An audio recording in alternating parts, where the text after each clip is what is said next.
1월 12일 월요일. 구겨진 수표. 한 강사가 많은 사람이 모인 세미나에서 갑자기 5만원짜리 지폐를 들어 보이며 물었습니다. 이 돈이 갖고 싶은 사람은 손을 들어 보십시오.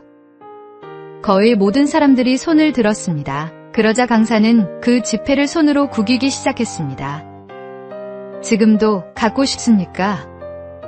사람들은 잠시 놀랐지만 여전히 손을 들었습니다. 이번에는 지폐를 바닥에 떨어뜨린 뒤 발로 밟아 더럽혔습니다. 그리고 다시 물었습니다. 그래도 이 돈을 원하십니까? 거의 동일한 손들이 다시 올라갔습니다. 강사는 미소를 지으며 말했습니다.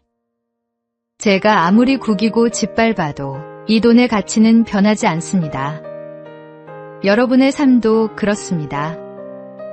때로 실패하고 실수하고 사람들에게 상처받아 바닥에 떨어질지라도 여러분의 가치는 절대로 줄어들지 않습니다.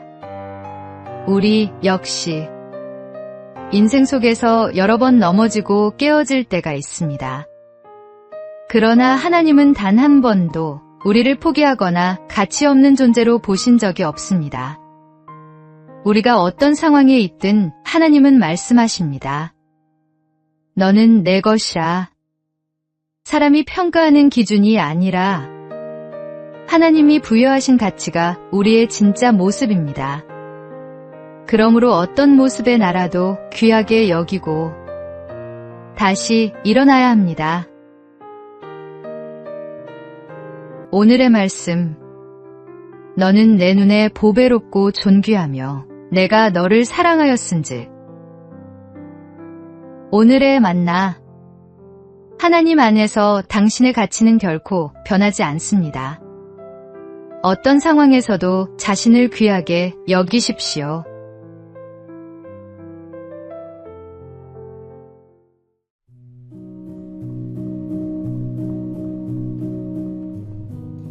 (1월 13일) 화요일. 두 그루의 나무. 한 동산에 두 그루의 나무가 있었습니다. 하나는 키도 크고 가지도 무성했지만 다른 하나는 작고 연약했습니다. 작은 나무는 자신이 자라지 못하는 이유를 큰 나무 탓으로 돌리며 늘 불평했습니다. 나무 때문에 햇빛이 안 들어. 저 나무만 없다면 나도 잘 클 텐데. 어느 날 나무꾼이 동산을 지나가자 작은 나무는 속삭였습니다. 아저씨, 저 옆에 있는 큰 나무를 베어가세요. 정말 좋을 거예요. 나무꾼은 그 말에 큰 나무를 베어갔고 작은 나무는 기뻐했습니다. 그러나 기쁨은 오래가지 않았습니다. 그늘이 되어주고 바람을 막아주던 큰 나무가 사라지자 뜨거운 햇빛과 거센 바람이 그대로 작은 나무를 덮쳤고 곧 그는 쓰러지고 말았습니다. 우리 삶에도 이런 착각이 있습니다. 누군가의 존재가 부담스럽게 느껴질 때가 있지만 알고 보면 그 사람이 우리를 보호하는 바람막이였다는 사실을 나중에서야 깨닫습니다. 예수님은 우리의 연약함을 아시는 분이며 곁에서 지켜주는 든든한 큰 나무와 같은 분입니다.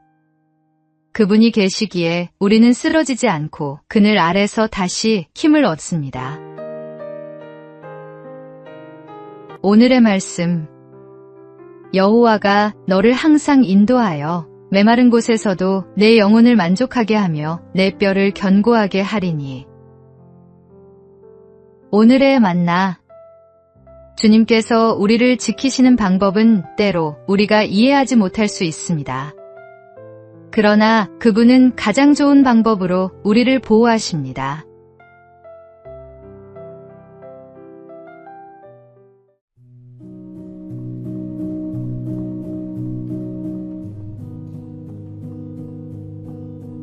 (1월 14일) 수요일. 오팔의 비밀. 한 보석 가게에서 있었던 일입니다. 손님 한 사람이 진열된 보석을 둘러보다가 한 보석을 가리키며 의아해했습니다. 겉보기엔 별로 특별해 보이지 않는데 왜 이렇게 비싼가요? 가게 주인은 대답 대신 그 보석을 조심스레 두 손에 담아 따뜻하게 감싸 주었습니다. 잠시 후 손을 펼치자 그 보석에서는 무지갯빛이 은은하게 퍼져나왔습니다. 그러고는 조용히 설명했습니다. 오팔은 따뜻함을 만나야 비로소 그 아름다움을 드러내는 보석입니다. 우리 주변에도 이와 같은 사람들이 있습니다. 따뜻한 마음을 기다리며 잠시 빛을 숨기고 있는 이들. 관심과 배려를 만나야 진가를 드러내는 귀한 존재들 말입니다. 혹시 우리는 차가운 눈빛과 바쁜 걸음으로 그들을 스쳐 지나고 있지는 않을까요? 오늘 하루 누군가를 보석처럼 빛나게 해보면 어떨까요? 거창할 필요도 없습니다. 따뜻한 한마디, 이해하는 눈길, 조용한 격려 한 번이면 충분합니다. 우리의 온기가 닿는 순간 그 사람 안에 숨겨진 빛이 놀랍도록 아름답게 드러날 것입니다. 오늘의 말씀, 새 계명을 너희에게 주노니 서로 사랑하라. 내가 너희를 사랑한 것 같이 너희도 서로 사랑하라. 오늘의 만나, 오늘 누군가에게 따뜻한 온기를 전하십시오. 당신의 사랑이 누군가를 빛나게 할 것입니다.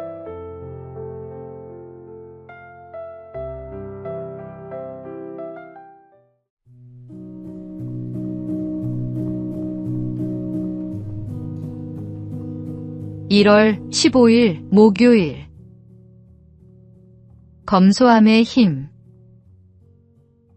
독일 제국의 초대 재상 비스마르크는 철혈재상이라는 강한 이미지를 갖고 있었지만 삶은 놀라울 만큼 검소한 사람이었습니다.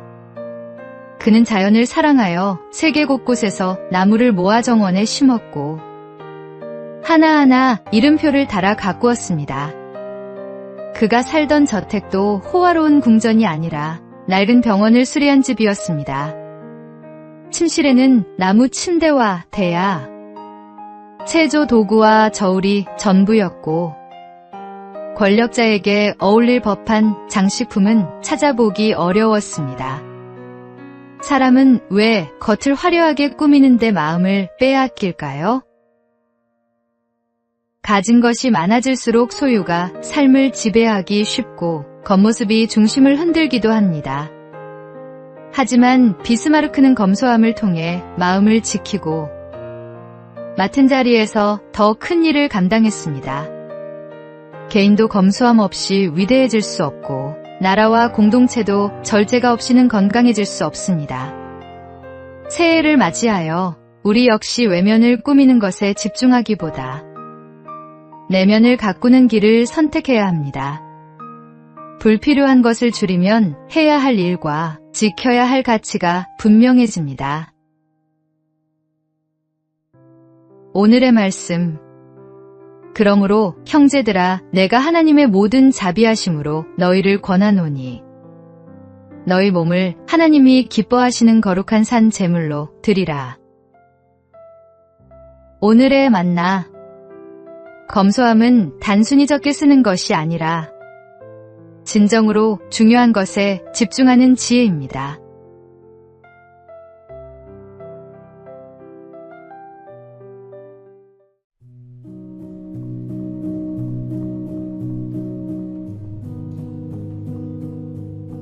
(1월 16일) 금요일. 익숙함을 놓아라. 심리학에는 고착 상태라는 용어가 있습니다. 어린 시절의 습관이나 감정에 머무르며 그 안에서 안정감을 찾는 현상입니다. 찰스 슐츠의 만화 피너츠에 나오는 라이너스가 좋은 예입니다. 그는 늘 낡은 담요를 들고 다니며 담요가 있어야 마음이 편안하다고 말합니다. 누군가 왜 버리지 못하느냐고 묻자 그는 담담히 크면 이걸로 멋진 운동복을 만들 거예요 라고 답합니다. 익숙함을 놓지 못하는 모습은 우리 안에도 있습니다. 하지만 병아리는 다시 껍질 속으로 들어가지 않고 나비는 누에고치로 돌아가지 않듯 성장은 늘 새로운 공간에서 이루어집니다. 예수님도 무덤에서 다시 돌아가신 적이 없듯이 하나님은 우리를 변화의 자리로 부르십니다. 새해를 향해 다짐했음에도 며칠 만에 예전 습관으로 돌아가는 모습을 발견한다면 우리는 여전히 고착의 틀 속에 머물러 있는 것일지도 모릅니다. 새로워지기를 원한다면 익숙함을 붙잡던 손을 먼저 펴야 합니다. 고착 상태를 벗어나 날마다 새로움을 선택할 때 하나님께서 준비하신 변화와 희망이 열립니다. 오늘의 말씀. 그런즉 누구든지 그리스도 안에 있으면 새로운 피조물이라.